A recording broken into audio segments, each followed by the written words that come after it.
Yeah, man, what an unbelievable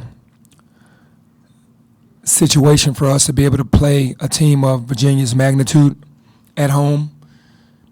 The history, I've watched them for years, the history Coach Bennett has there, the culture, the championship, and to have them in our own building, man, it was just a dream come true for me, just being a basketball fan.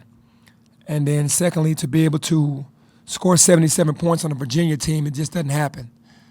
I'm super proud of that, and then to hold them to 22 points in the second half. I mean, this is storybook for me because I have so much respect for him and his program. Hey, Coach, in the first half, I think Caleb did a lot of little things that won't show up in the box score. Talk about his play and what it meant to get you guys back in the game and above. Caleb is doing a phenomenal job of really noticing what's going on the court and being very vocal in the huddle, and then getting out on the court and making winning plays the entire game. He doesn't get enough credit because he's pretty much sacrificed his scoring for defense and leadership and being vocal, which is worth way more to me because he wants to win, and he's showing that every night. Penny, you mentioned the 77 points. I think midway through the second half they had abandoned the pack line and played zone. What did you do as a half-court offense or just an offense in general, especially after halftime where it seemed like you were getting looks very few people get against that defense? Yeah, I put a package in. We only had a couple days to prepare for them, but I know them enough because I've watched them forever, because I studied in high school to see why they were so good at what they did. And I put a package of plays together that I felt like would really help us get an advantage in certain situations, and it worked. And the guys executed it, and we made shots, and it made it harder for them to stay, in the pack line. Coach, great win. Two questions. What is this team identity now since we're 9-2, and what's it been like to have a scorer like David Jones, and previously you had Kendrick Davis? Yeah, our identity is defense. That's who we are. We are a disruptive team. That's our identity. When you play Memphis, look for disruption. That's who we want to be because we want to be the aggressor. And it's a true blessing to have David Jones after having Kendrick Davis last year and DeAndre Williams. David and Kendrick are similar in their mindsets because they don't think anyone in America can guard them. And their confidence is always high, and they play with that aggression that you just can't teach that. So it's been a blessing to have him this year. Obviously, you guys started out the game on that 13-1 run, and then Virginia ended up outscoring you guys for the remainder of the first half to make it kind of a close game at the half. How was your team able to respond in such an emphatic way in the second half to finish with a blowout win? Well, I have to give credit to Jordan Verhulst because we pulled clips from the first half every game, and we watched them at halftime, and we just saw what we were doing wrong, and we just made those corrections and came out in the second half with more energy and just kind of tightened things up a little bit. Penny, from a broad perspective, what does it take for you to force Virginia to play y'all's style of basketball? Speed them up, force turnovers, scoring transitions, that kind of thing. Yeah, you pretty much have to disrupt that offense that they have that's so efficient. You got to double team the ball. You got to be active on the ball, try to force them to drive, and then everyone stay home. It's just you have to, mix up so many different things and have the mentality that it doesn't matter if they get an open look as long as the ball finds the right person that we want to find. So our thing is the top players, we're going to try to take you out. And we're going to try to and the ball found the right people for us in the second half. And that's what makes us different when we start playing really good defense. Program officially announced for the game, Naquan Tomlin joining the program.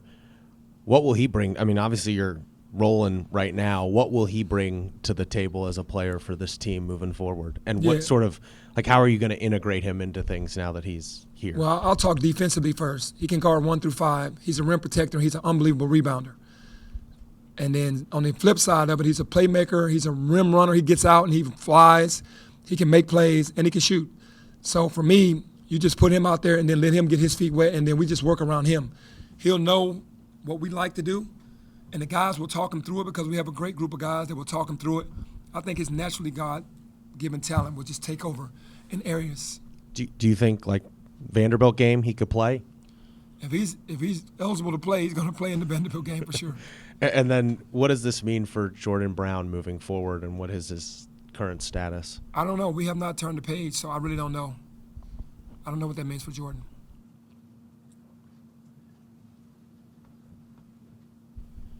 Coach, obviously just a few days removed from what everyone felt like was a statement win for the season, first home game in a month and a half back here at FedEx Forum. How did this win feel for you and the players? Because it seemed like you guys were much more controlled or just ready to play on your home court. Yeah, this win means a lot for the things that I stated earlier because of the history of the Virginia basketball.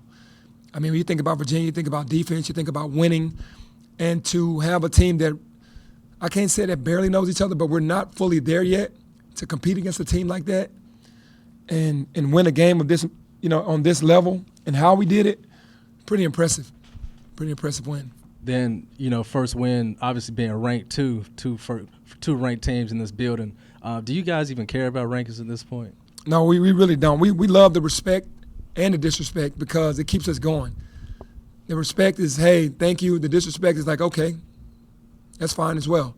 So we're going to stay humble, but we're always going to be hungry, and we know what we're playing this season for, and we're not going to let anything distract us. When you've got a team that the three-point shooting kind of comes and goes game to game, and then it's on like it was tonight, what are the in-game adjustments that you're making, or is that just all within the flow to take advantage of that? Yeah, I think it's just in the flow of how to take advantage of that. I look at our defense as being the main course, and our shooting as being the dessert. You got to win the game with defense, and if your shooting is on, then you're going to win the game. About 20-plus points.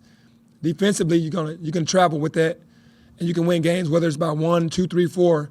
But if you're making shots and defending, it'll be tough to beat. Coach, right here. 2 questions.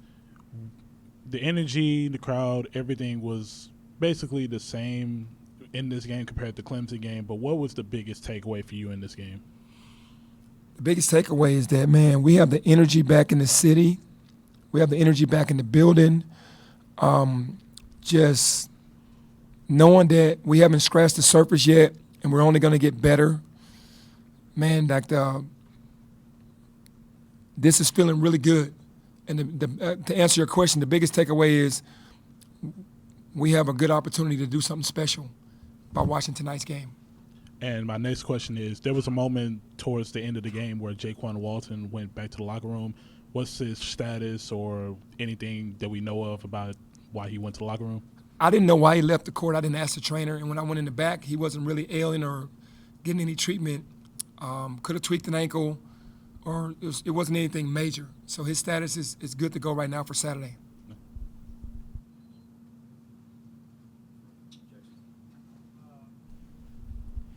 You and Tony shared sort of a extended handshake moment there in front of the table as there was still some time left on the clock and it needed to run off or whatever. You care to share what you guys talked about? Or Yeah, I told him, fan, always going to be a fan, love his work. He does a phenomenal job with his teams. And he was like, man, you do a phenomenal job, and your team was so athletic. I guess he didn't know from watching the film that we were that athletic. And he was like, man, you guys are so athletic. It kind of shocked him. Maybe it shocked their team. But we're longer than people think. And when you see us in person, we have one of the tallest teams in the country. Outside of JQ, we jump right to like 6'6", and everything else goes up. So with the athleticism, so that's what we said. Hey, Coach, the flip trips now, but now you're the most hunted guys. How do you make sure your guys stay hungry for the guys who not ranked and coming out there, because they're your Super Bowl coming in, make sure they're focused for every game going forward, because a loss like this will almost eliminate a win like this? Yeah, for sure. I mean, you just can't. You have to enjoy this, but you can't lose sight. We can never lose sight of Memphis.